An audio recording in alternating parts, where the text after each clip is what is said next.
hasta las 5 de la tarde para empaparnos en este tema y podernos examinar a las 6 de la tarde, ¿verdad? Porque hoy es el examen a las 6 de la tarde de esto. Entonces, cualquier cosa, por favor, van preguntando. Eh, la práctica número 2 trata sobre mediciones de la materia. Licenciada, perdone la intervención. Ajá, Dice un compañero que si lo podría aceptar, por favor. fíjate que ya lo acepté. Ajá, Sí, me gracias. imagino que era... Otman. Ah, sí, ya entraron todos. Sí, gracias. ¿Sí me escuchan? Sí, Sí. Ah, va, perfecto. Va. Entonces, la práctica del día de hoy trata de mediciones de la materia, de algunas mediciones de la materia, de cómo reportar en el laboratorio los datos, ¿verdad? Medida, cifras significativas. Y vamos a hablar entonces de las mediciones de la materia desde el punto de vista.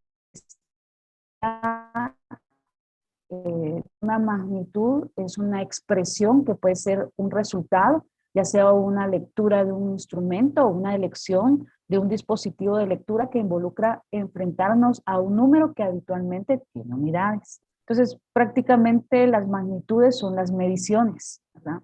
En el laboratorio nos enfrentamos a magnitudes, es decir, a propiedades que se pueden medir, ¿verdad? Y vamos a ver que las magnitudes pues pueden ser cualitativas y cuantitativas. Cuando hablamos de magnitudes cualitativas, tienen un valor categórico, o sea, pueden o no tener un número y unidades. Por ejemplo, el color de los tubos de ensayo al realizar una medición de concentración de glucosa, por ejemplo, ¿verdad? Esto va o se puede ver, por ejemplo, en un aparato,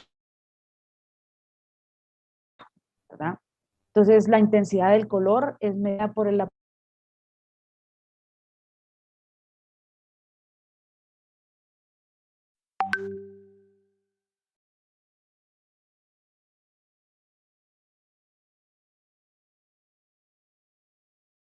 de magnitudes cualitativas, ¿verdad?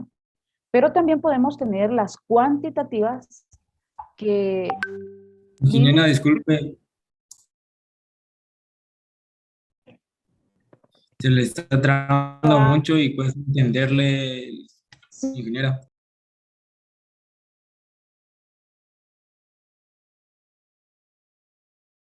entonces voy a cambiar de lugar. Permítame un ratito porque creo que sí ese lugar, estaba probando en otro lugar, pero ya veo que no tengo muy buena señal. Permítame un ratito, entonces me voy a cambiar.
¿Me escuchan?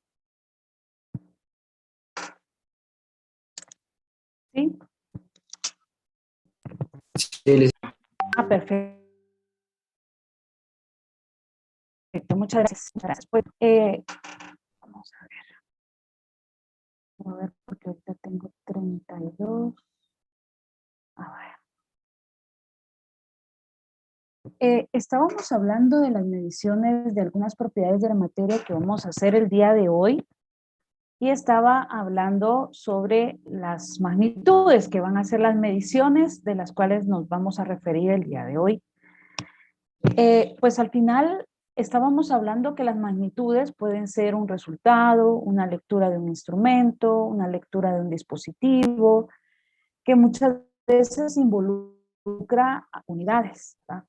Vamos a ver que en el laboratorio pues nos vamos a enfrentar muchas veces cuando vamos a analizar algún experimento o vamos a hacer alguna reacción o vamos a comprobar algo, nos vamos a enfrentar a magnitudes, es decir, a medir propiedades que en cierto momento pues nos van a decir algo, nos van a afirmar algo o vamos pues, a producir alguna reacción con esto, ¿verdad? Las magnitudes las podemos clasificar en cualitativas y cuantitativas, era lo que les decía, ¿verdad? Las cualitativas son aquellas que tienen un valor categórico, o sea que se les puede asignar un valor, ¿verdad? Puede ser que tengan un número, ¿verdad? Pueden o no tener un número y unidades. Por ejemplo, el color de los tubos de ensayo al realizar la medición de la concentración de glucosa, que puede ir desde incoloro a coloreado. Muchas veces la concentración eh, de una sustancia va directamente proporcional al color y hay aparatos que miden todo esto, ¿sí? Que se llaman colorímetros, ¿verdad? Eh, pues, por ejemplo, ese puede ser un ejemplo de concentración de glucosa que al final puede ser una magnitud cualitativa, ¿verdad? Porque por medio del color del tubo de ensayo se está cuantificando la concentración de glucosa. Entonces eso puede ser un ejemplo de una magnitud cualitativa. Ahora las cuantitativas sí son aquellas que tienen números, ¿verdad? Por ejemplo, el pesar en una balanza 2 gramos de cloruro de sodio, la balanza me da el número, ¿verdad? Por ejemplo, medir en una probeta 3 mililitros de agua destilada me da el número, ¿verdad? Cuantificar 0.3 moles de carbonato de calcio, pues puede ser que yo tenga que medir también esto e indirectamente pues yo obtener los moles de cloruro de carbonato de calcio, ¿verdad? Por ejemplo, usar un potenciómetro para medir el pH, un pH de 7.1, por ejemplo, ¿verdad? Esas pues pueden ser cuantitativas, las que nos dan un número cuantitativas y las que se le asigna un valor categórico en base a algún color, ¿verdad? Entonces, esas son cualitativas. Pero las magnitudes, aparte de clasificarlas en cualitativas y cuantitativas, también las podemos clasificar en dimensionales y adimensionales, ¿verdad? Las dimensionales tienen un número y una unidad, por ejemplo, 3 gramos de glucosa, 0.5 mililitros de reactivo, ¿verdad? Las magnitudes adimensionales son aquellas que solo tienen un número y no poseen unidades. Entonces, por ejemplo, el pH de 3, ¿verdad? Esas son adimensionales. Si bien no tienen unidad, su valor está indicando algo respecto al sistema que tiene ese valor. Lo que pasa es que en el caso de los potenciómetros o el papel tornasol que usamos para medir el pH, por medio de un color le asignamos un valor que corresponde a la concentración de iones de hidróneo o de iones hidroxilo, ¿verdad?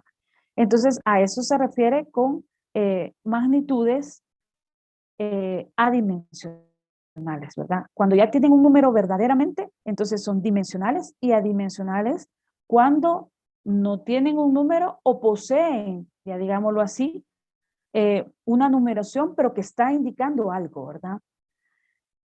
Por ejemplo, otras magnitudes adimensionales, se puede decir la intensidad del sonido, 30 decibeles, ¿verdad? Es un ejemplo de una magnitud adimensional. Pero las magnitudes también podemos clasificarlas en directas e indirectas. Las directas son aquellas que se pueden medir y obtener un valor, ¿verdad? A través, ya sea a través de un instrumento, ¿verdad?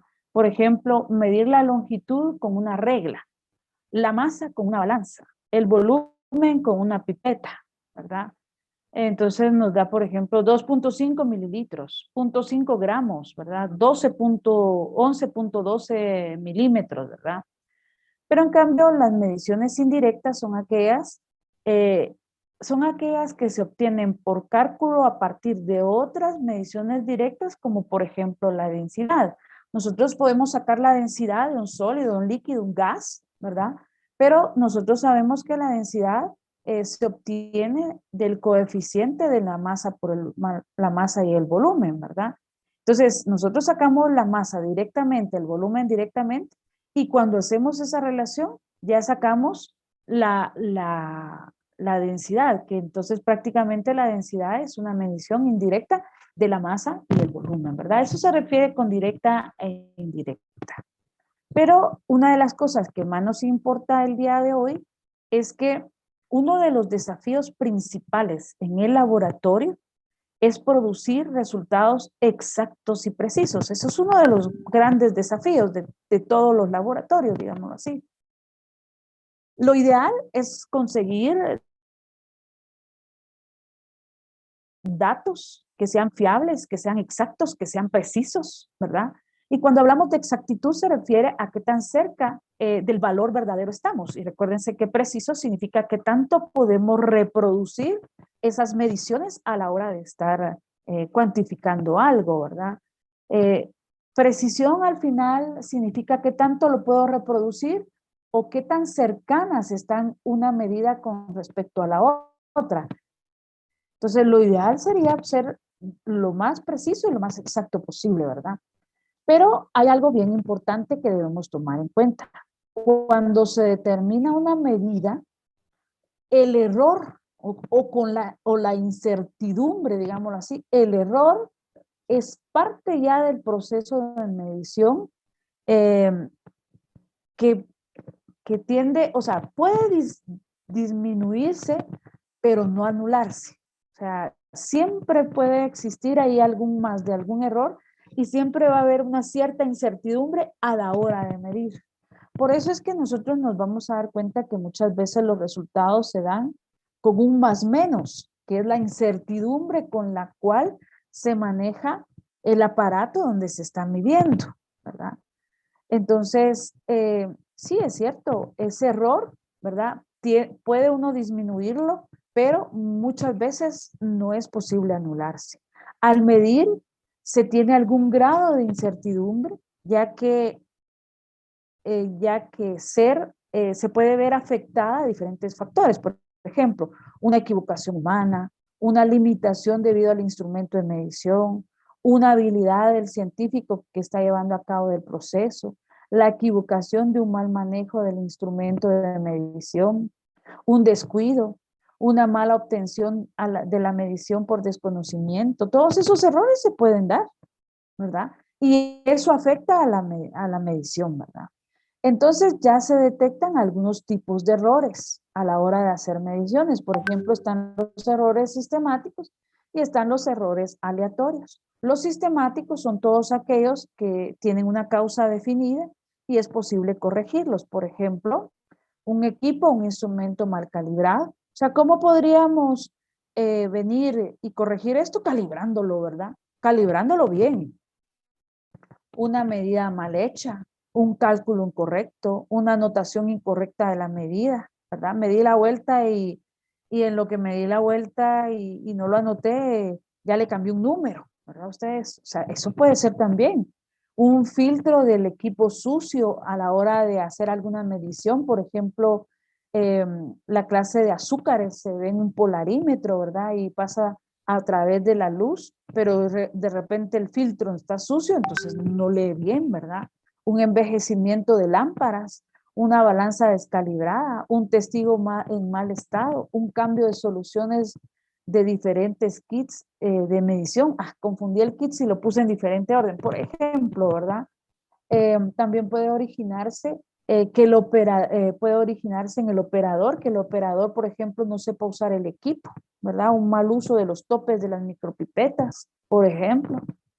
Y están los errores aleatorios, que estos errores son incontrolables, ¿verdad? Errores que no pueden, muchas veces no se determinan, ¿verdad? O sea, si solo causan un efecto en la medición, ¿verdad? Por ejemplo, están fuera del control del científico y se desconoce su causa. Por ejemplo, un cambio de voltaje en la energía eléctrica, en el voltaje eléctrico. O sea, eso no lo podemos manejar, ¿verdad? La humedad ambiental, ¿verdad? También la presión atmosférica, la temperatura ambiente, cosas como esas pueden afectar las mediciones y entonces inducen a errores. Por eso es que uno muchas veces o se trabaja en el laboratorio o se trabaja cuando se hacen mediciones con una cierta incertidumbre, ¿verdad? Pero pues la idea es trabajar lo más certero posible y eso se va consiguiendo usando instrumentos más precisos y que el investigador pues sepa más de lo que está haciendo y que haga las cosas de la forma más adecuada, ¿verdad? Tratando de cuidar, no cometer esta clase de errores como los errores sistemáticos. Entonces, cuando uno hace mediciones puede cuantificar el error, si conoce pues el error, el valor verdadero. O puede hacer, a veces es permitido hacer una media para acercarse más al valor verdadero. Pero la fórmula para conseguir el error absoluto y el error relativo, que es parte de nuestra práctica del día de hoy, poder medir el error absoluto y el error relativo de una medición, ¿verdad? Se puede conseguir tomando el valor experimental menos el valor verdadero. La ventaja que nosotros tenemos el día de hoy es que sabemos el valor verdadero, porque hay, por supuesto, valores que ya en la literatura los encontramos, que ya pues los científicos los han reconfirmado, ¿verdad? Y en la práctica se sabe específicamente cuáles son los verdaderos valores. Entonces hay valores que ya se han comprobado y se han comprobado, ¿verdad?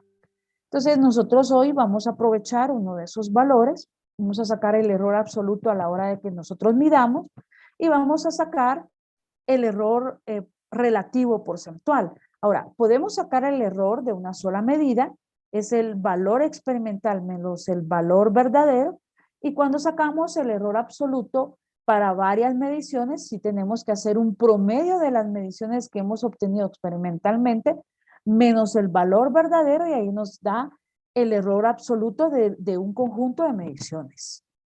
Ahora, para sacar el error relativo porcentual, es el mismo error absoluto, que aquí lo tenemos más resumido, que sería el valor experimental menos el valor verdadero, dividido el valor verdadero por 100, porque por eso es relativo o porcentual, ¿verdad?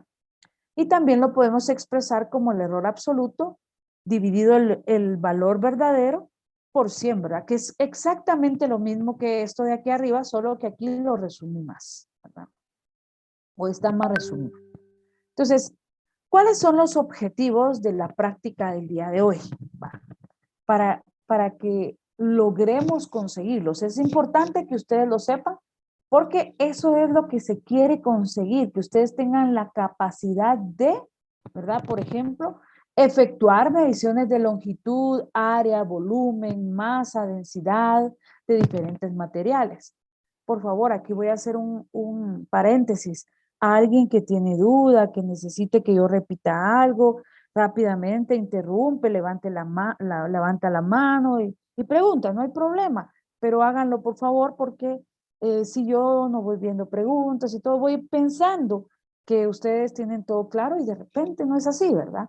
Entonces, por favor, vayan preguntando si algo no va quedando claro, no importa, yo pues lo repito, para eso estoy, ¿verdad? Pero estos, por ejemplo, son los objetivos que yo necesito que ustedes consigan con la práctica del día de hoy, ¿verdad? Que no confundan, por ejemplo, unidades de longitud con unidades de área, de volumen, de masa, densidad. Yo sé que en la clase lo vimos, ¿verdad? Pero ahorita lo estamos viendo también desde el punto de vista de laboratorio. ¿Qué hago cuando ya verdaderamente en el laboratorio estoy experimentando y estoy sacando una medición, ¿verdad? ¿Cómo la expreso de una mejor forma? Y claro, no la confundo con una unidad de masa, ¿verdad? Una unidad de volumen. A eso nos referimos desde este punto de vista de laboratorio, ya experimentalmente, ¿verdad? Entonces también es importante el uso correcto de cifras significativas. Hoy vamos a ver una serie de normas que les puse en la lectura, que yo esperaría que de repente les dio tiempo el fin de semana de leerlas un poquito, ¿verdad? Pero si no, pues las vamos a leer ahorita, pues es el tiempo que tenemos hasta las 5 de la tarde es para eso, ¿verdad? Vamos a leer sobre cifras significativas y vamos a tratar de hacer un uso correcto de esas cifras significativas, porque prácticamente es parte también de lo que se les va a evaluar el día de hoy, ¿verdad? Que ustedes aprendan a interconvertir unidades de medida, ¿verdad? El sistema, por medio del sistema del factor unitario. Yo siempre digo, recomiendo el sistema de factor unitario, el sistema porque es el que nos ayuda a ir viendo cómo vamos anulando una dimensional y vamos obteniendo otra de forma correcta, pues. Una regla de 3, es cierto, al final el factor unitario, los factores de conversión cuando los utilizo son reglas de 3, pero en una regla de 3 no puedo ver cómo voy anulando una dimensional y que me quede otra, ¿verdad? Entonces, es difícil verlo desde este punto de vista. Por eso yo no recomiendo que ustedes hagan sus problemas con reglas de 3, solamente factores unitarios o factores de conversión, ¿verdad? Solamente esto, porque increíblemente esto les va a enseñar cuando veamos estequiometría, otra clase de cálculos, y nosotros vamos a ir siempre utilizando anulando esas dimensionales por medio del factor unitario, ¿verdad? Entonces es mejor que lo aprendan desde acá y no verse obligados a aprenderlo más adelante que ya va costando más. Entonces, aparte de interconvertir unidades, ¿verdad? Reconocer y manejar las unidades del sistema internacional de unidades, ¿verdad? Eso es parte importante.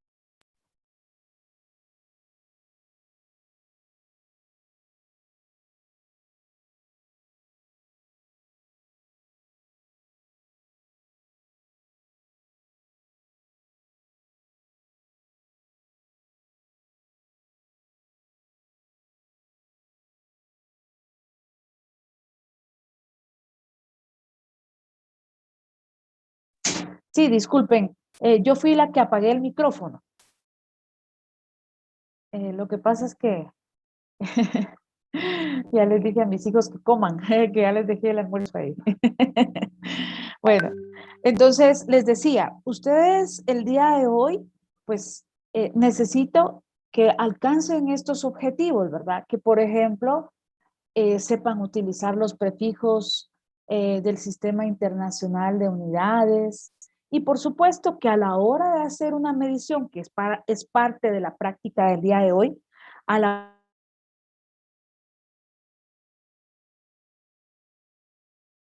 el error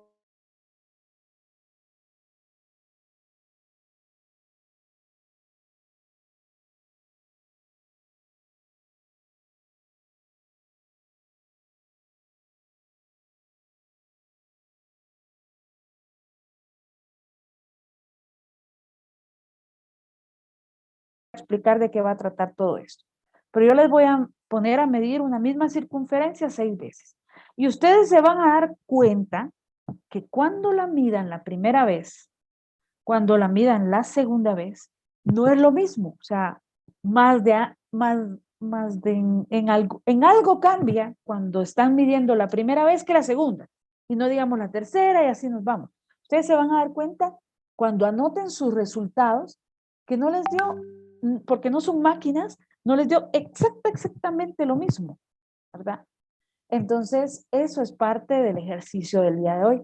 Que se den cuenta que hasta eso va involucrado a la hora de que una persona haga una medición. Por eso es diferente cuando lo hace una persona y cuando lo hace una máquina. Pero también la diferencia entre una máquina y una persona es que la persona es una persona pensante, ¿verdad? Una persona que tiene raciocinio, o sea, que analiza. En cambio, la máquina lo va haciendo porque pues al final se le ordena, ¿verdad? Se le tiene programada de esta forma, ¿verdad? Pero definitivamente la mente humana eh, tiene esa capacidad, ¿verdad? Esa capacidad de pensar. Y eso es parte de lo que ustedes tienen que experimentar el día de hoy, ¿verdad? Medir y ver los errores que se podrían cometer o los errores que se podrían cometer a la hora de hacer una medición y que midan el error absoluto y el error relativo que ustedes van a obtener a la hora de medir, ¿verdad? Que de eso, por eso es que cuando se mide, no podemos hablar que ese es el valor exacto, exacto, no, hablamos siempre de valores, pero con un cierto porcentaje de incertidumbre. Y claro, entre más aparatos más precisos usemos, entre aparatos precisos usemos, las mediciones van a ser más certeras, ¿verdad? Pero siempre se va a manejar ese error, ¿verdad? Siempre se va a manejar esa incertidumbre. Y de eso vamos a hablar, estamos hablando el día de hoy, ¿verdad? Entonces, ¿qué es lo que vamos a hacer? Vean, vamos a hacer 7 ejercicios. El primero de los ejercicios es la lectura de las cifras significativas. Me voy a la lectura de las cifras significativas que vamos a hacer el día de hoy. Esta lectura de cifras significativas es una lectura que la extraigo, ahí sí que textualmente, ¿verdad? Ustedes, esto es del libro de Raymond Chang, Química General para Bachillerato, cuarta edición, 2006, páginas de la 14 a la 18. Miren, Raymond Chang tiene muchos libros muy buenos a nivel universitario, pero tiene una versión a nivel bachillerato, que es esta que ustedes ven. Y claro, yo tengo la 2006, pero no quiere decir que esa sea la más actual, ¿verdad? Pero es muy buena también la 2006 y es la que pues aquí les presento. Eh, lo que tiene esta lectura de cifras significativas es que el vocabulario que usa es más sencillo de comprender, ¿verdad? Que un libro pues a nivel universitario, ¿verdad? Entonces, al final es lo mismo este libro que el del universitario, solo que el cómo hablan, ¿verdad? Es un tanto más sencillo de comprender en este, ¿verdad? Entonces, hoy ustedes van a aplicar lo de las cifras significativas después de hacer esta lectura. Y las cifras significativas deben tomar en cuenta que, excepto cuando todos los números de una operación son enteros, por ejemplo, el número de estudiantes de una clase, es imposible obtener el valor exacto de la cantidad buscada, ¿verdad? Eso era parte de lo que les decía. Por esta razón, es importante indicar el margen de error en las mediciones, señalando claramente el número de cifras significativas, porque para eso nos ayuda el número de cifras significativas. ¿Qué son las cifras significativas? Son aquellos dígitos significativos de una cantidad medida o calculada. Por ejemplo, cuando se usan cifras significativas, se sobreentiende que el último dígito es incierto, ¿verdad? Por ejemplo, se puede medir el volumen de una cantidad dada de un líquido usando una probeta graduada con una escala que da una incertidumbre. Recuérdense que esto de la incertidumbre de la cristalería de laboratorio, en la etiqueta uno puede buscar con qué incertidumbre mide el recipiente, ¿verdad? Ahí se encuentra. Y claro, nosotros sabemos que hay tipo A, tipo B y tipo C, y el tipo A es muchas veces el más preciso, el tipo C es el menos preciso, ¿va? Pero, por ejemplo, si yo tengo una tipo C y dice dice una escala graduada que me da una incertidumbre de 1 mililitro, eso quiere decir que cuando yo hago la medición y resulta que es 6 mililitros del volumen del líquido, eso quiere decir que mi intervalo de donde se encuentra el valor verdadero va a ser 6 más menos 1 mililitro, que quiere decir que va de 5 a 7 mililitros, ¿verdad? Cuando hablamos de más menos, quiere decir que puede ser más 1 mililitro de 6, que sería 7, y menos 1 mililitro de 6, que sería 5, ¿verdad? Entonces, la incertidumbre con la cual yo estoy midiendo está entre ese rango, de 5 a 7, ¿verdad? Que sería decir 6 más menos 1 mililitro, ¿verdad? ¿Por qué? Porque ya mi instrumento me dice que con ese margen de error o esa incertidumbre yo estoy midiendo. Pero por supuesto yo puedo venir y puedo agarrar instrumentos más precisos, ¿verdad? Para obtener mediciones más precisas, por supuesto, ¿verdad? Por ejemplo, en el caso de que solo hay una cifra significativa, ¿verdad? 6, el dígito 6, que tiene una incertidumbre de más o menos 1 mililitro, ¿verdad? Entonces, acá tenemos que para esta medición de 6, pues la incertidumbre va siendo de 5 a 7 mililitros. A eso se refiere aquí, ¿verdad? Pero para medir con mayor exactitud se puede usar una probeta con divisiones más pequeñas, de tal manera que la incertidumbre sea 0.1 de mililitro, por ejemplo, ¿verdad? Ah, bueno, aquí ya cambia. Aquí era de 1 mililitro, aquí es de 0.1, es menos, ¿verdad? Ustedes, entonces, venimos y si ahora medimos el volumen del líquido y resulta que también es 6, pero lo mido con esa probeta, por ejemplo, puede ser otro instrumento que tenga una incertidumbre de 0.1, entonces yo ya puedo venir y decir, bueno, la cantidad, ¿verdad? Que yo medí está entre 5.1, entre 5.9, perdón, y 6.1, porque mi incertidumbre es de 0.1. Entonces tiene un rango de incertidumbre de más o menos 0.1 de mililitro. ¿Por qué? Porque eso ya me lo dio el instrumento en el cual estoy midiendo, ¿verdad? Entonces también depende mucho de los instrumentos que usemos a la hora de medir, ¿verdad? Y el valor real, por supuesto, con esa incertidumbre de 0.1 estaría entre 5.9 y 6.1, ¿verdad? Se puede manejar o se puede mejorar el instrumento para la medición y obtener cifras significativas, pero en todo caso, el último dígito siempre va a ser un incierto, ¿verdad? Ustedes siempre va a ser un incierto. A eso se refiere, ¿verdad? A esa, con qué incertidumbre estamos midiendo, pero ese siempre va a ser un incierto. El valor de la incertidumbre dependerá del instrumento utilizado en la medición, ¿verdad? Por ejemplo, este dibujo que tenemos acá es la balanza analítica. Es una de las más exactas, o sea, la más exacta que tenemos en el laboratorio. Esta nos puede dar hasta 4 decimales. ¿Eso qué significa? Eso significa que al darnos 4 decimales, los 4 decimales no son un incierto. Y eso hace que entre más decimales tenga el número, no es un incierto, entonces hay más certeza de la medición a la hora de cuando yo la estoy realizando, ¿verdad? Que me dé 2, por ejemplo, la semianalítica me da 1 o 2 decimales, esa es menos, tiene un nivel de incertidumbre mayor, ¿verdad? Menos certeza cuando me da menos decimales, ¿verdad? Entonces, en la figura 1.1 se muestra la balanza analítica. Balanzas como estas se encuentran en muchos laboratorios. El laboratorio de química de la escuela, pues tenemos una balanza así. 20,000 quetzales cuesta una balanza de estas. Y pues nos puede dar hasta 4 decimales, de verdad.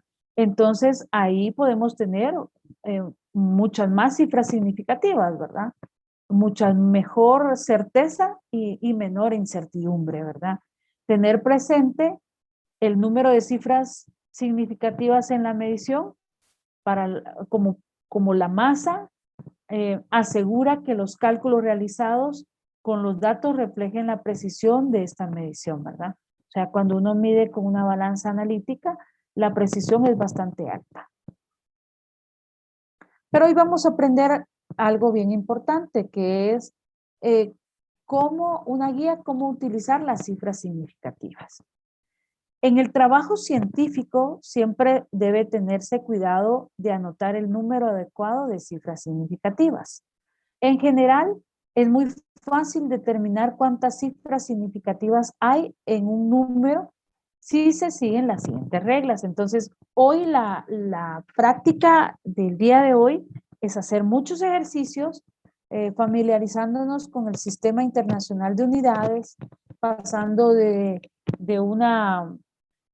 un prefijo a otro del Sistema Internacional de Unidades, interconvirtiendo entre unidades más pequeñas, unidades más grandes, digámoslo así, ¿verdad? Y vamos a usar estas cifras significativas, estas reglas de cifras significativas. Por ejemplo, la primera regla nos dice, cualquier dígito diferente de 0 es significativo, ¿verdad? Por ejemplo, 845 centímetros tiene 3 cifras significativas. Por ejemplo, 1.234 kilogramos tiene 4 cifras significativas. Entonces, ya sabiendo las cifras significativas, pues podemos tomarlas en cuenta.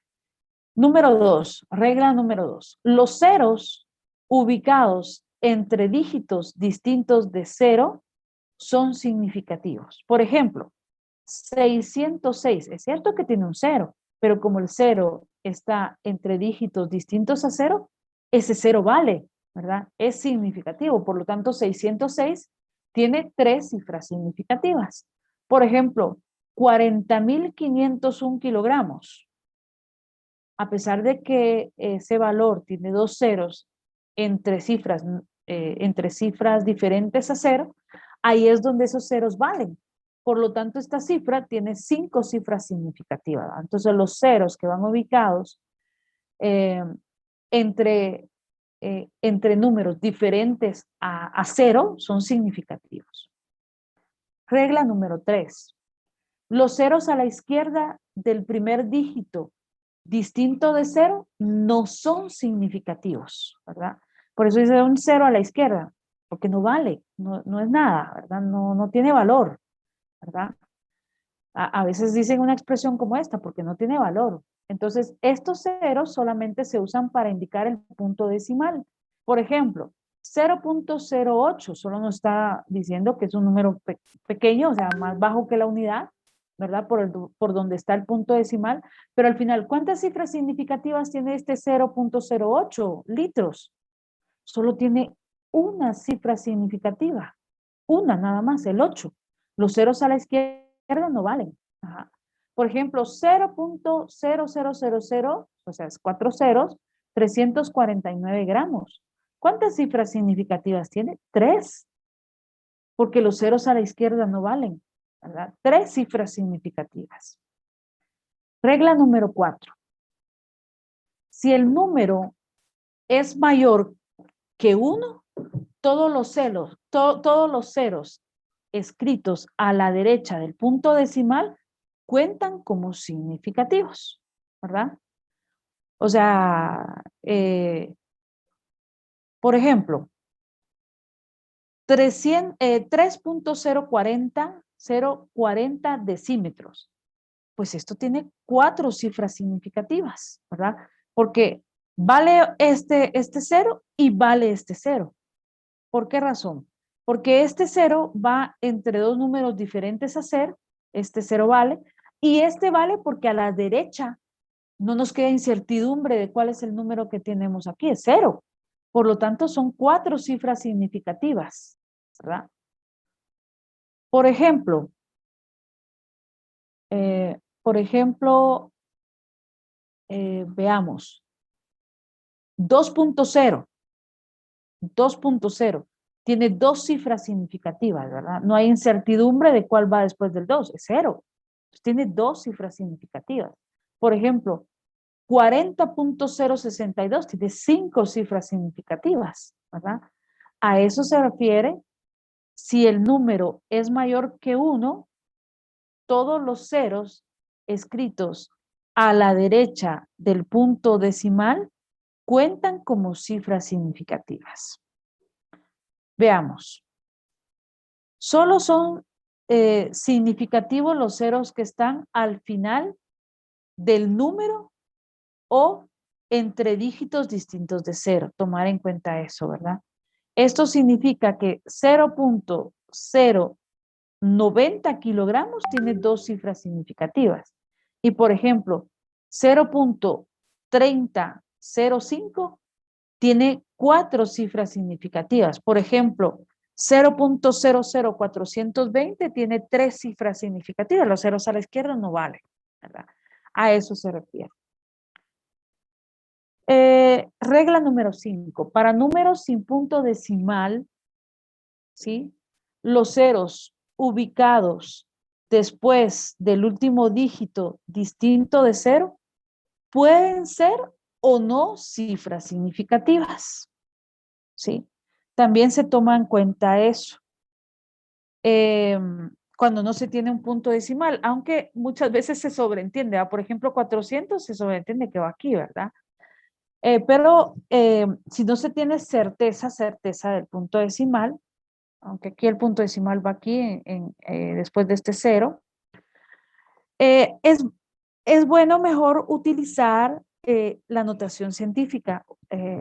Por ejemplo, así, 400 centímetros puede tener una cifra significativa, el 4. Puede tener dos cifras significativas, 40. O pueden ser tres cifras significativas, 400, ¿verdad? Tres cifras significativas. O sea, el número yo lo puedo expresar como una cifra significativa con 2 o con 3. Si lo expreso con 1 es 4.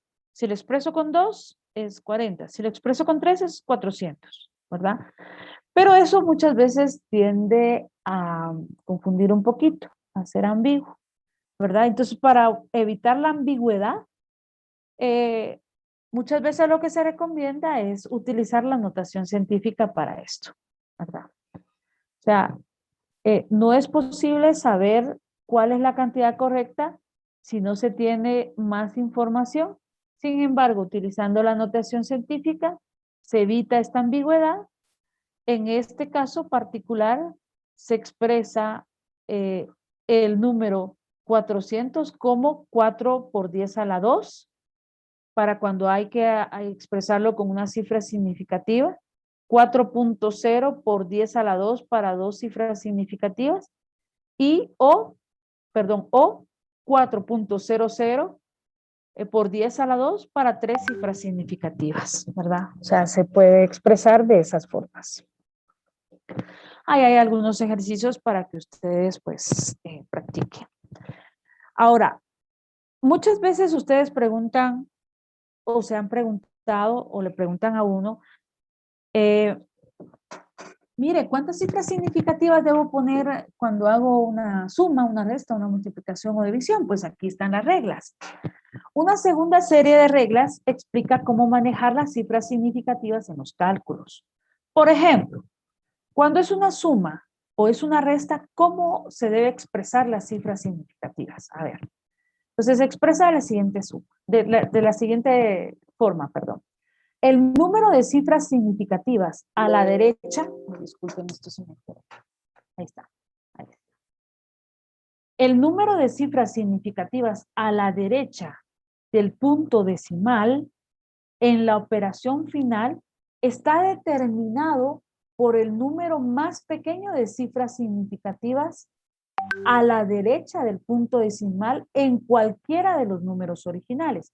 Uy, dice uno, ¿y esto qué es? Ah, pero el ejemplo, aquí el ejemplo nos aclara mejor. Por ejemplo, ¿verdad? Tengo 89.332 y lo voy a sumar con 1.1. A la hora de sumarlo me da 90.432. Entonces uno se pregunta, ¿y cuántas cifras significativas debo o es correcto reportar? Entonces ya la regla me dice que me debo ir a las cantidades originales y después del punto decimal debo ver la más pequeña. Esta tiene, después del punto decimal, esta tiene 3. Y esta de aquí tiene, después del punto decimal, 1. Pero la regla me dice que debo ir con la que tiene menos. O sea, la más pequeña, el número más pequeño de cifras significativas después del punto decimal, es esta. Eso significa que después del punto decimal tiene 1. Eso significa que el resultado solo debe tener un decimal, ¿verdad? Un decimal, o sea, una cifra significativa después del punto decimal. Entonces, si me dio 90.432, yo debo redondearlo a 90.4. La respuesta sería 90.4, ¿sí? A una cifra significativa después del punto decimal. Más adelante vamos a ver que cuando estoy redondeando, si el número después del que tengo yo que redondear es más pequeño que 5, el número lo pongo igual. ¿Qué significa eso? Que no lo aumento en una cifra, ¿verdad? Por ejemplo, este no es 90.5, no es 90.4 porque después del 4 iban 3. Pero si después si en lugar del 3 hubiese ido un 5 o un número mayor que 5, por ejemplo un 7, entonces en lugar de haber dicho 90.4 tendríamos que haber dicho 90.5, porque el 5 y los números arriba del 5 van a aproximar al siguiente número. Y por lo tanto esto hubiese sido, si este hubiera sido 7, por ejemplo, este 3 hubiese sido 7, el resultado hubiese sido 90.5, la respuesta, ¿verdad? 90.5. Lo mismo cuando es una resta, la misma regla, ¿verdad? Lo que hacemos es ver el número que después del punto decimal tiene un número de cifras significativas más pequeño después del punto decimal. Por ejemplo, el de arriba tiene 3 cifras significativas después del punto decimal. En cambio, este tiene 2 cifras significativas después del punto decimal. Por lo tanto, yo debo escoger o debo fijarme en ese que tiene menos números de cifras significativas, el número más pequeño de cifras significativas. Y por ejemplo, aquí es 2. Por lo tanto, mi número debe tener solamente 2 cifras significativas cuando yo haga esta resta. Entonces, al final cuando cuando resto me da 1.977, pero la regla me dice que debo aproximarlo a 2 cifras significativas. Ahora, aquí este 7, si es mayor que 5, aproxima al siguiente número, por lo tanto este 7 pasa a ser 8. Por lo tanto, con 3 cifras significativas o 2 cifras significativas después del punto decimal, mi resultado va a ser 1.98, ¿verdad? Así es como ustedes deben ir usando las cifras significativas, ¿verdad? Por ejemplo, ¿cómo hacerle cuando es una suma, perdón, una resta o una multiplicación? Porque ya vimos para una suma y una resta. Ahora veamos para una multiplicación y para una división. Para una multiplicación y para una división, ¿verdad? Bueno, está acá abajo, lo que tenemos, creo que es este párrafo que está ahí, ahorita me voy a ir a pero antes voy a explicar este. Para una multiplicación y para una división, lo que se debe hacer con respecto al número de cifras significativas es que el producto o el cociente resultante estará determinado por el número original que tiene el número más pequeño de cifras significativas. Vean que es diferente porque aquí sí dice después del punto decimal. En cambio aquí no dice después del punto decimal. Aquí dice que tiene el número más pequeño de cifras significativas, pero no después del punto decimal. Entonces, veamos.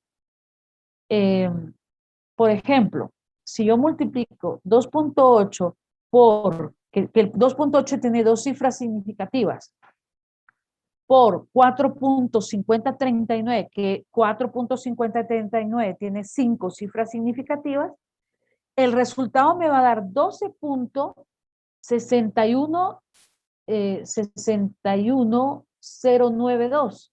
Vamos a tener 1, 2, 3, 4, 5, 6, 7 cifras significativas. 7. Entonces, ¿qué es lo correcto acá? Lo correcto es fijarse en los valores originales y tomar el valor que tiene el menor número de cifras significativas, que en este caso es 2, y así debe ser el resultado. Claro, observar que si se necesita redondear, o sea, si se necesita aproximar, se aproxima, ¿verdad? ¿Por qué? Porque si el número donde uno va el número que uno va a colocar, si el número que está, por ejemplo, este es 12.6109 o 092.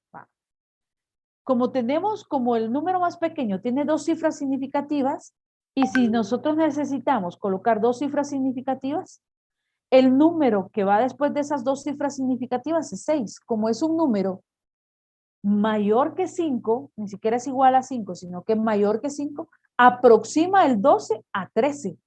Entonces, como tengo que colocar con dos cifras significativas, el valor de ahora a la hora de aproximar o redondear es igual a 13. O sea, el resultado no va a ser 12.61092, sino que va a ser igual a 13. ¿Verdad? A eso se refiere esta regla de la multiplicación y la división. Por ejemplo, esta división que tengo aquí. Si me doy cuenta, el número de arriba, el número original de arriba tiene 3 cifras significativas, en cambio el de abajo tiene 5 cifras significativas.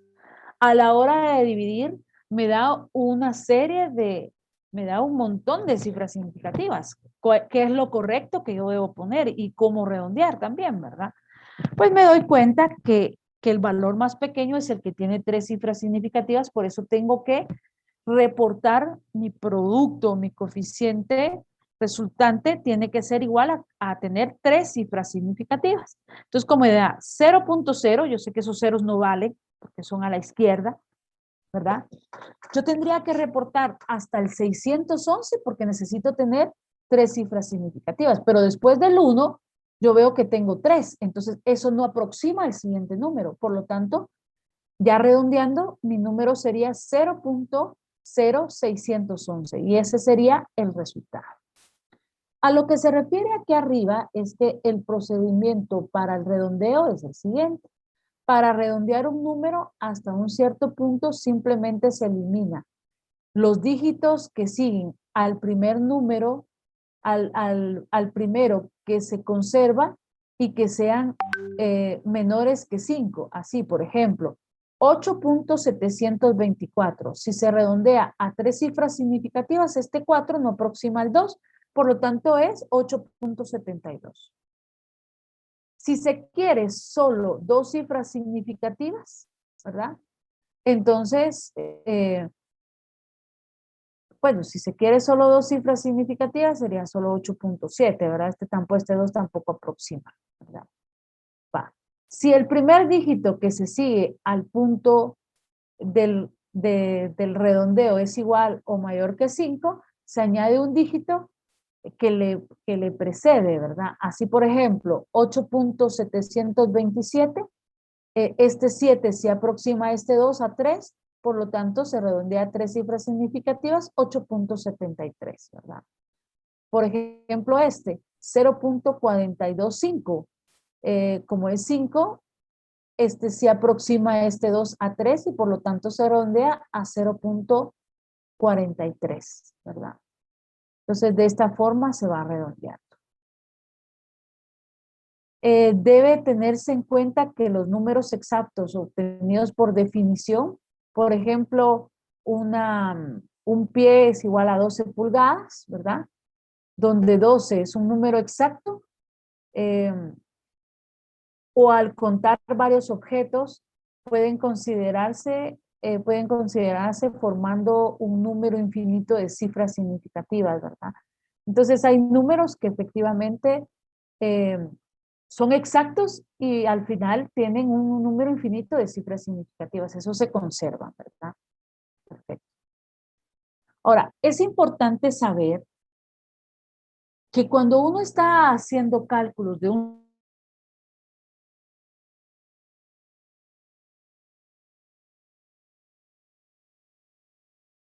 solo paso y van a seguir esta cuenta, que en cálculos en cadena se debe redondear hasta de último. Esa es la recomendación, según estas reglas, ¿verdad?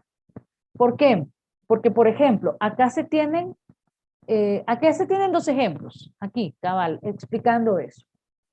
Por ejemplo, El primer paso sería multiplicar A por B para que me dé C. Y luego C, multiplicarlo por D para que me dé E. Imaginemos que A sea 3.66, B sea 8.45 y D sea 2.11. Bueno, entonces veamos. Si A lo multiplico por B, que A es 3.66, ¿verdad? Por 8.45, si yo me doy cuenta, este tiene 3 cifras significativas y este también tiene 3 cifras significativas. Entonces, el valor que yo tendría que reportar es 30.9. Y ese 30.9 a la hora de multiplicarlo por 2.11 ya me daría 65.2. Pero vean, me dio 65.2. Pero si yo vengo y no aproximo en el de arriba, sino que solo aproximo de último, vean entonces la cantidad. Si yo vengo y multiplico los 3.66 por 8.45, es cierto, me da 3.9, pero me da 3.93, ¿verdad? Ahora, si yo vengo y multiplico esos 30.93 por 2.11, entonces me va a dar 65.3. Miren cómo cambia. Miren cómo cambia de haber aproximado acá, o sea, de haber aproximado acá y no haberlo hecho de último. 65 en una operación aproximando me da 65.2 y en la otra me da 65.3. Entonces la recomendación es que redondeen solamente hasta de último, porque si no van a ir arrastrando ese redondeo y eso va cambiando las cantidades. Por eso es que cuando hacemos operaciones, si no le ponemos atención a esto, vamos a resultar obteniendo cantidades muy diferentes o un tanto diferentes a las que deberíamos estar obteniendo. Entonces, por eso decimos, sin embargo, si se ha hecho el cálculo, ¿verdad? De 6.66 por 8.45 por 2.11, en una calculadora, sin redondear el resultado intermedio, entonces tendrá una respuesta de 65.3, ¿verdad? En general, en cada paso del cálculo se mostrará el número correcto de cifras significativas.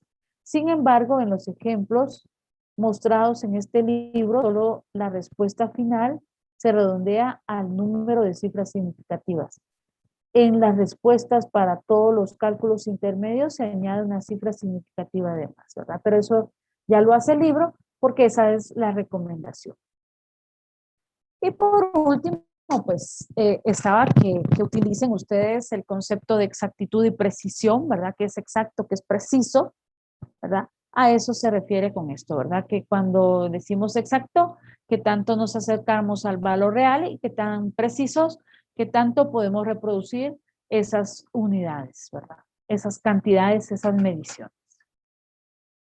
Bueno, entonces, al terminar de la explicación, ustedes ya saben que tienen que hacer la lectura de cifras significativas.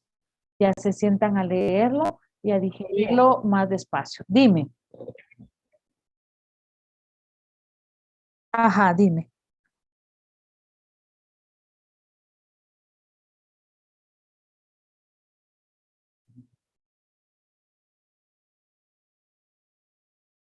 Ajá.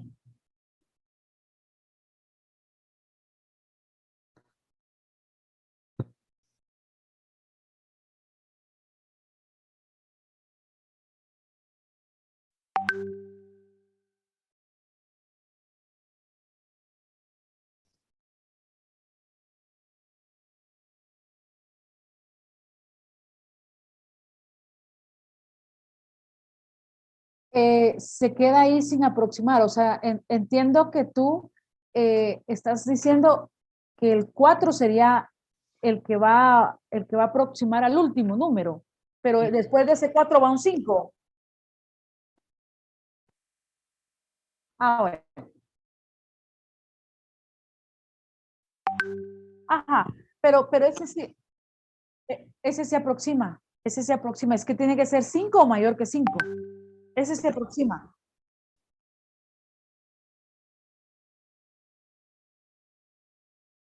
Claro, claro, es que sí se aproxima. Ajá. El 5 o mayor que 5 se aproxima al siguiente número. Así es. Ajá. Sí.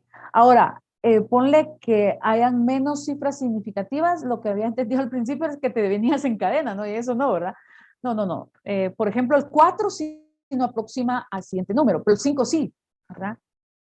Ajá. Si, por ejemplo, esa cantidad que tú dices, te hubiera tocado aproximarla a dos cifras significativas, ese 4 no aproxima al siguiente número, pero a tres cifras significativas, como ahí sí tiene 5, ese se aproxima al siguiente número.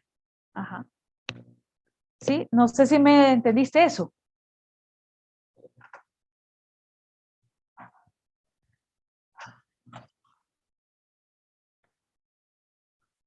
Ajá.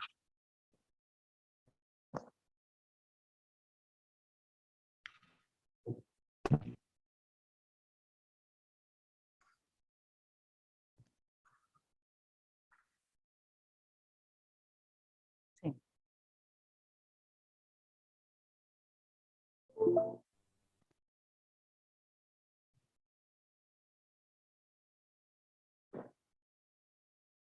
¿Me están escuchando? Sí, es que fuiste tú el que como que te desconectaste, va. A ver, ¿cuál es la cantidad? Dime. Ujú.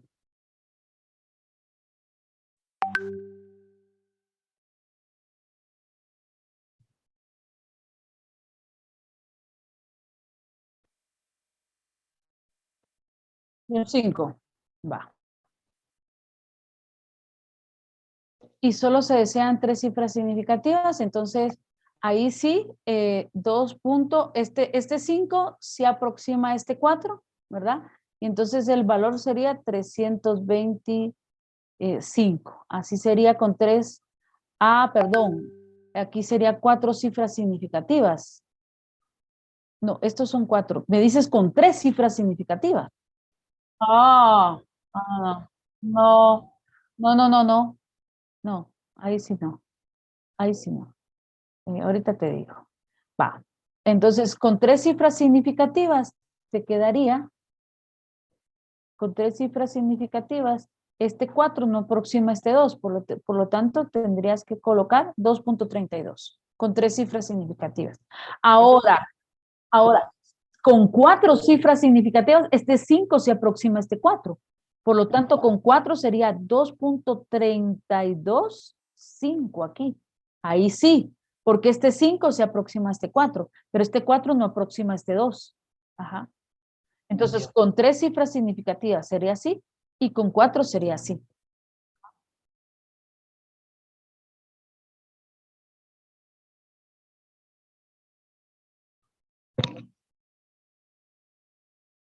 No,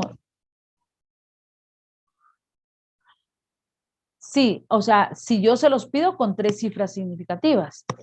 Ahora, como ustedes van a seguir las reglas, entonces ustedes miran, dependiendo si su operación es una suma, una resta o dependiendo, si no se les pide, sino que es a partir de una operación, ustedes siguen las reglas de las cifras significativas que ustedes están viendo en la lectura de cifras significativas, porque lo van a poner en práctica, ¿verdad? Si, por ejemplo, el valor original tiene dos cifras significativas, no sería ni este, sino que dos cifras significativas. A partir de esto tendrían ustedes que poner 2.3 nada más.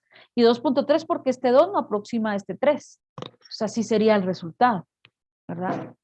Pero eso ya depende de si es una operación, una suma, una resta, una multiplicación, una división. Ustedes aplican las cifras significativas. Ahora, si yo se las pido, ¿verdad? Si yo se las pido y dice, por favor, repórteme con tres cifras significativas. Entonces sería así. Con cuatro cifras significativas, así, ¿verdad? Con cinco cifras significativas sería todo el número, ¿verdad? ¿Sí? No sé si eso queda claro. ¿Sí? Ahora, el día de hoy, yo lo que quiero es que se familiaricen con las reglas, ¿verdad? Por eso es que de eso va a venir el examen, ¿verdad? De, de las cifras significativas según las reglas que van a leer hoy, ¿verdad? sea, lo primero que van a hacer es leer para poner en práctica las cifras significativas, ¿verdad? Eso es lo primero. Va. En el ejercicio número 2, en el ejercicio 2, van a venir ustedes y van a hacer un ejercicio en donde van a medir la circunferencia de un plato. Yo les estoy poniendo de un plato. ¿Por qué? Miren pues, porque les voy a explicar ahorita. Resulta que cuando yo tengo una circunferencia, ay, miren, mis ruedas son bien feitas, mis dibujos son bien feitos. Cuando yo tengo una circunferencia, todo el perímetro es la medida de todo alrededor de un círculo. Este es el perímetro. Y si yo mido de un extremo partiendo a la mitad esa circunferencia para el otro lado, ese es el diámetro. Y resulta que ya está comprobado, esto es algo comprobado, ¿verdad? Que toda relación entre perímetro y diámetro de cualquier circunferencia es igual a pi, que ustedes lo tienen en su calculadora, ¿verdad? Ya saben el valor de pi.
Mil disculpas.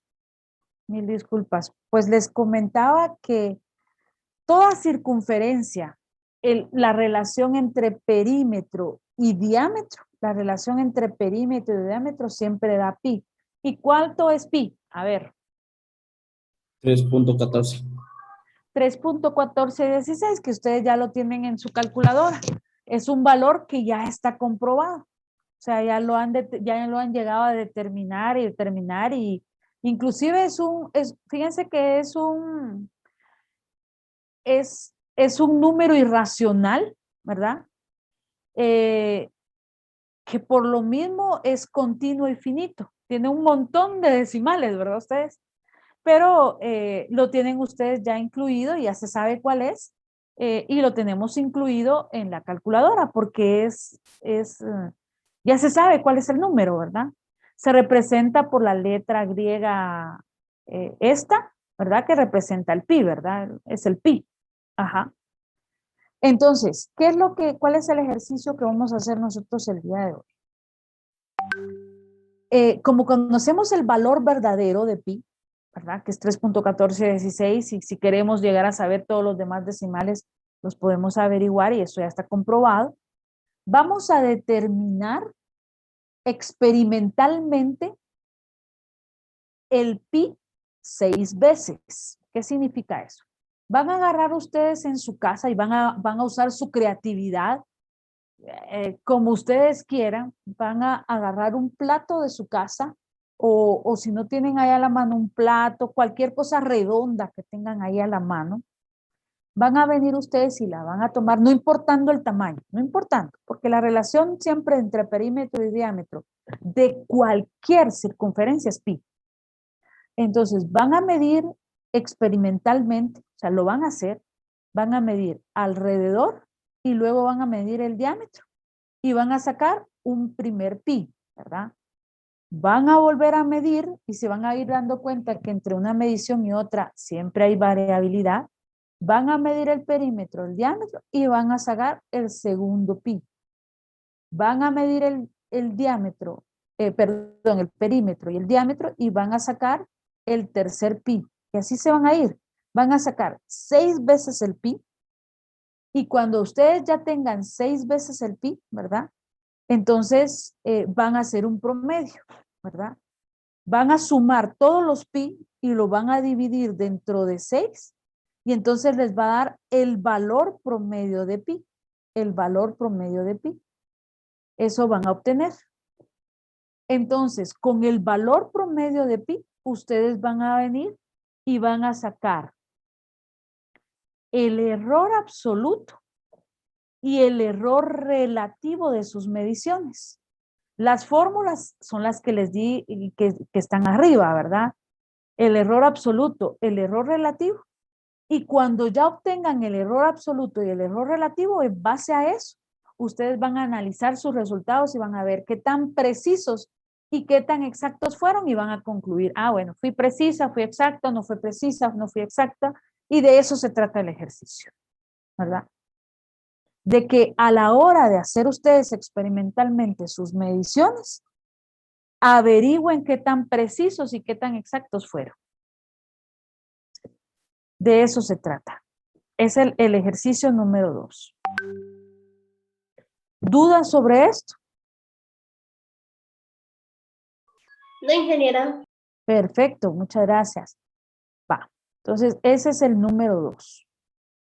El primero, recuérdense que es la lectura de las cifras significativas, ¿verdad?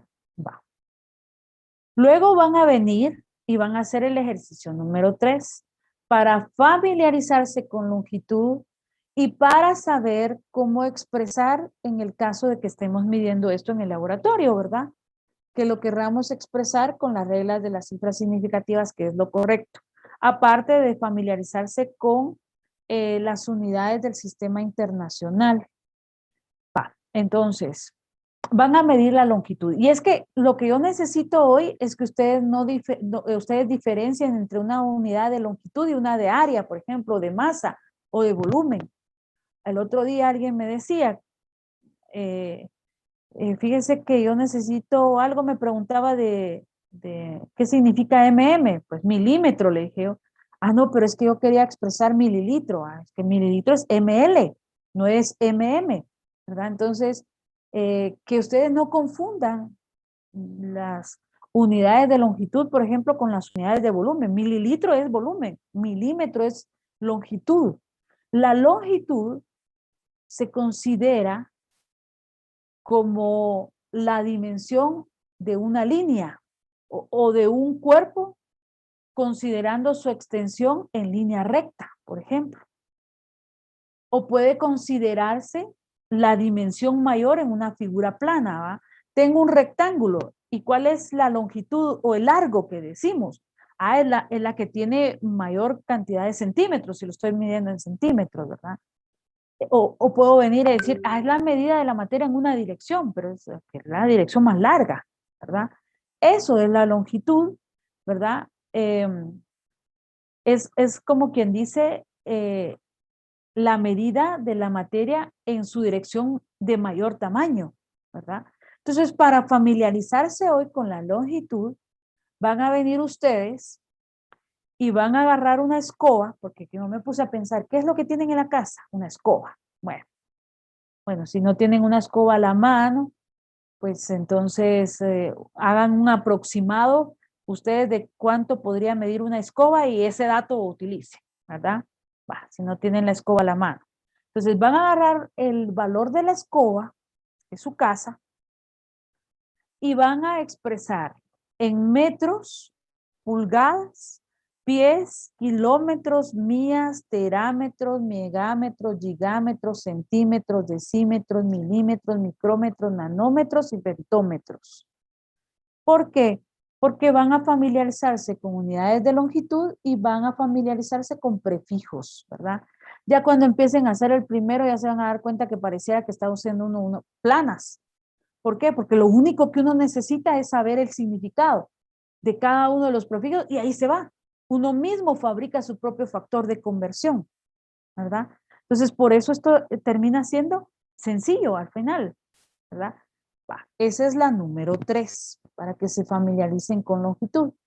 A esta práctica le he metido el área, porque resulta que eso no lo vimos en la clase, el área, pero terminan ustedes a veces confundiendo unidades de longitud, masa, volumen, y terminan confundiéndolas con área. No, el área podríamos decir que es la medida de un espacio limitado por un contorno al que se le denomina perímetro. O también podríamos decir que es la medida de la materia en dos direcciones, largo y ancho, por ejemplo, ¿verdad? Suele usarse, o sea, en algunos casos, indistintivamente el término superficie o área. O sea, cuando digan área, también se le puede llamar como determinación de superficie, ¿verdad? Y se refiere al espacio, o sea, al espacio que va a ocupar en dos dimensiones un objeto, una sustancia, digámoslo así, ¿verdad? En dos dimensiones, el área que ésta va a ocupar, el largo y el ancho, ¿verdad? ¿Sí? La medición de una superficie, ¿verdad? Vamos a decir que es el largo por el ancho. Entonces yo vine para que se familiarizaran con unidades de área, de superficie. Les estoy dando aquí el largo de un terreno, 20 metros y el ancho de ese terreno de 12.5 metros y quiero que me expresen la superficie o el área de este terreno en metros cuadrados, pies cuadrados, pulgadas cuadrados, centímetros cuadrados, hectáreas, manzanas, cuerdas. En el país se acostumbra a utilizar cuerdas de varios tipos. Hay cuerdas de 40 por 40 varas y hay cuerdas de 25 por 25. Yo las que les estoy pidiendo aquí es de 40 por 40 varas, o sea, 1600 varas cuadradas. Y que me expresen en caballería cuánto debería tener este terreno, ¿verdad? Entonces, ustedes en la número 4 se familiarizan con unidades de área. Luego vienen y en la número 5 se van a familiarizar con unidades de masa. Nosotros sabemos que para medir la cantidad de masa lo hacemos en balanzas. Hay balanzas analíticas, semianalíticas, una con más precisión, una con menos precisión, pero como no se tiene en la casa, ¿verdad? Una balanza, entonces yo vine y ¿qué fue lo que hice? Para que ustedes se familiarizaran con unidades de masa, recuérdense que todo esto por medio de conversiones, no reglas de tres, ¿verdad? Solo conversiones, por favor, solamente conversiones. Yo vine y agarré un paquete grande de pan rodajado, le fui a ver uy, miren, aquí escribí mal, porque dice tiene y le escribí una N de más, nene puse, ¿verdad? Bueno, entonces la masa de ese pan rodajado es de 630 gramos. Tomé algunas, no solamente el Sistema Internacional de Unidades, sino también algunas medidas en el sistema inglés que estamos acostumbrados a utilizar en el país porque tenemos una cierta influencia española y pues nos quedó el usar libras, onzas, algunas de estas, ¿verdad? Entonces, que ese paquete de pan rebajado que tiene 630 gramos lo puedan cambiar ustedes a libras, onzas, kilogramos, miligramos, toneladas, quintales, teragramos, megagramos, miligramos, microgramos, nanogramos. Esta P de picogramo es minúscula, por favor, ahí la corrigen. Picogramos y atogramos, ¿verdad? Entonces, que expresen esto en unidades de masa, ¿verdad? Luego, en la número 6, que determinen volumen, también pues preferí darles el volumen de una caja de cereal, ¿verdad? Para que ustedes se familiarizaran, pues al final el volumen es la medida de la materia en 3 direcciones, digámoslo así, largo, ancho y alto o espesor, ¿verdad? Entonces vine y le medí a la caja de cereal sus dimensiones, tiene 33 centímetros de largo, 25 centímetros de ancho y 6 centímetros de alto espesor. Y entonces quiero que me expresen el volumen de esa caja de cereal en metros cúbicos, pulgadas cúbicas, centímetros cúbicos, pies cúbicos, litros, mililitros, megalitros, teralitros y nanolitros, ¿verdad? Y por último, la número 7, igual de importante, solo que más corta, para familiarizarse con unidades de densidad y temperatura, pues en el ejercicio A van a venir y aquí les puse la densidad de la miel a 20 grados centígrados, que es 1.435 gramos por centímetro cúbico, que lo expresen en kilogramo por litro y en gramo por centímetro cúbico. Y por último, expresen la temperatura del cero absoluto en grados centígrados y grados Fahrenheit. ¿Alguien sabe qué es el grado, es el cero absoluto?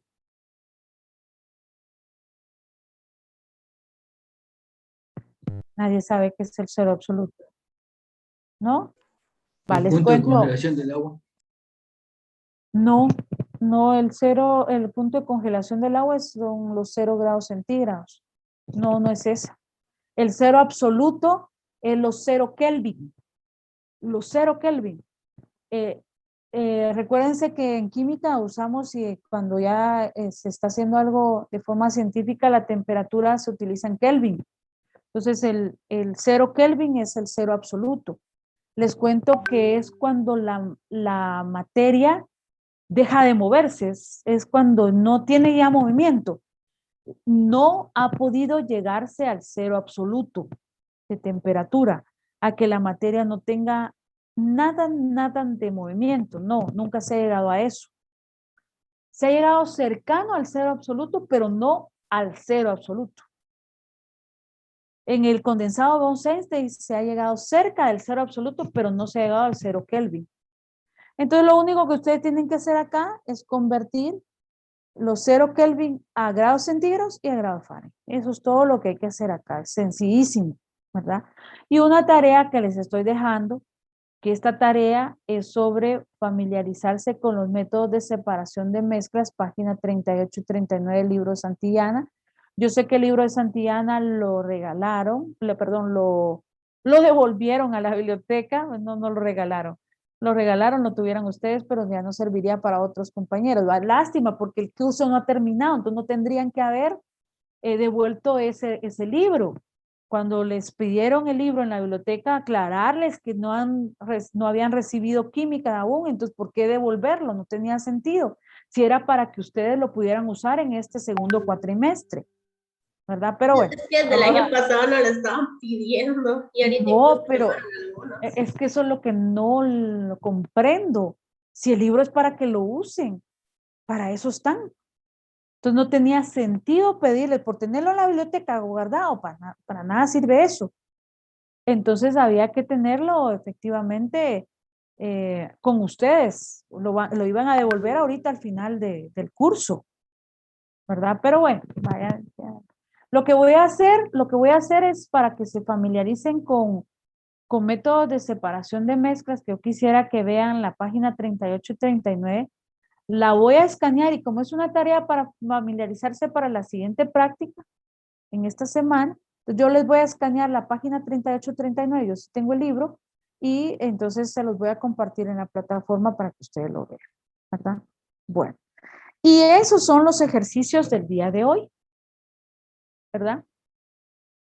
Que yo esperaría que con esto ustedes logren conseguir estos objetivos y que con eso ustedes logren afianzar la forma en que usan los factores de conversión y se van a dar cuenta que son sencillos y cuando ya los apliquemos más adelante, no reglas de tres, ¿verdad? Factores de conversión, así bien hechecitos, donde van anulando una dimensional y les va quedando la otra, ¿verdad? Entonces, cuando ustedes vean bien esto y ya lo comprendan, va a ser más sencillo más adelante cuando ya empecemos a hacer estequiometría con otras cosas y ustedes lo pongan en práctica. Pero para resolver esto, los que ya sabemos usar geometría, lo podemos usar. Sí, es lo mismo, estequiometría es lo mismo. Es lo mismo. Ajá. Sí. Gracias. Sí, estequiometría es lo mismo que factor unitario. Estequiométricamente vas anulando, ¿verdad? Una dimensional y te va quedando otra. Así es. Sí, es lo mismo. Sí, lo que no quiero es una regla de tres, ¿verdad? Multiplico esto por esto y divido dentro de esto, pero no, al final, en una regla de tres, a pesar de que sí, los factores unitarios o la estequiometría son reglas de tres, ¿verdad? Pero no se va viendo la lógica de cómo ir anulando dimensionales en una regla de tres. Por eso es que yo no permito que trabajen así, ¿verdad? Que para que vayan aprendiendo. Ajá. ¿Se puede trabajar todo en un documento de Word o lo tenemos que trabajar a mano y tomar fotos?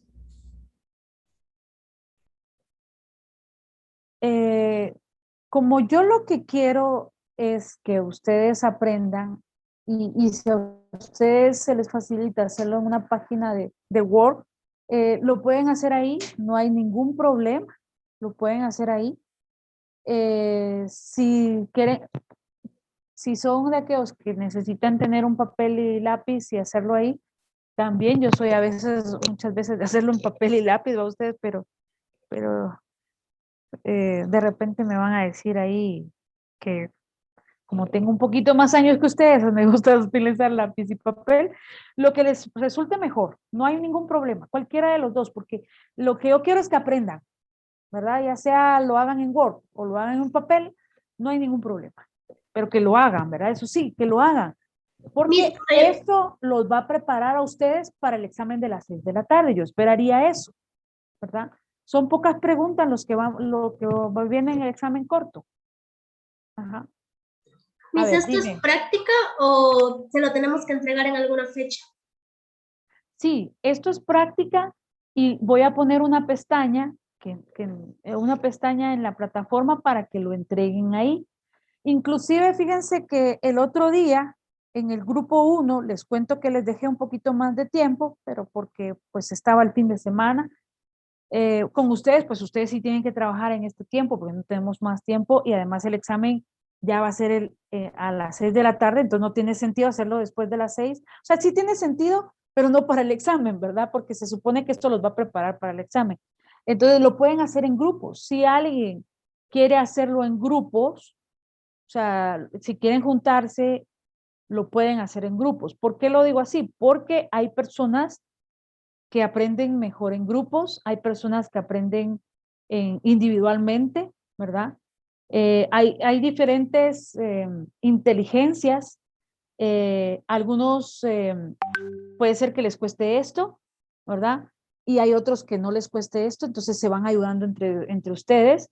Entonces, como ustedes gusten, yo lo que quiero es que aprendan, porque lo que sí es cierto es que si van a trabajar en grupos, el aprendizaje es individual. O sea, no porque yo estaba trabajando, es que fíjese que yo estaba trabajando esto en grupo y realmente no lo hice y quien lo hizo fue quien aprendió, ¿verdad? Ustedes no me pueden decir una cosa como esa.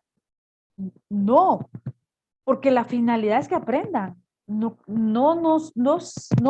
que trabajaran en grupos. Trabajar en grupos sí es la manera en que aprenden mejor, ¿verdad? Pero si ustedes aprenden mejor solos, solos con un papel, un lápiz o un Word, o como ustedes les facilite, pues ustedes van aprendiendo, ¿verdad? Ajá, pero el aprendizaje es individual, cada quien aprendiendo. Ajá, a eso es a lo que voy. Bueno, no sé si tienen alguna duda, algo que preguntarme, algo.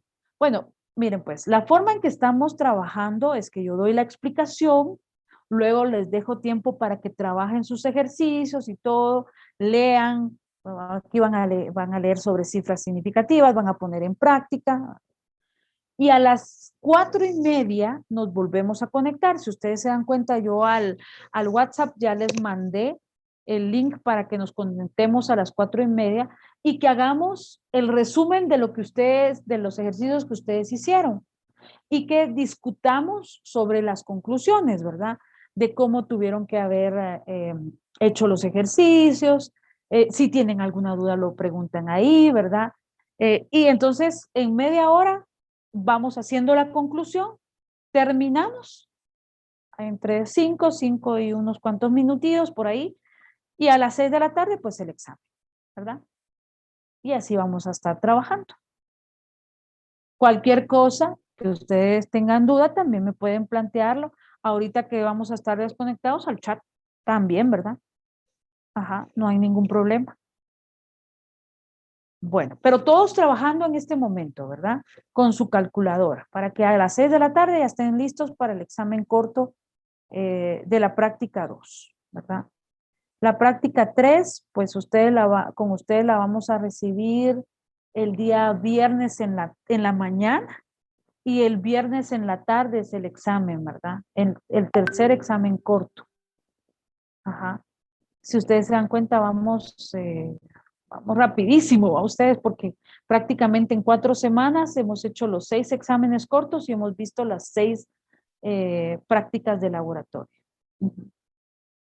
Bueno, no sé si tienen alguna pregunta. ¿Nos vamos a trabajar?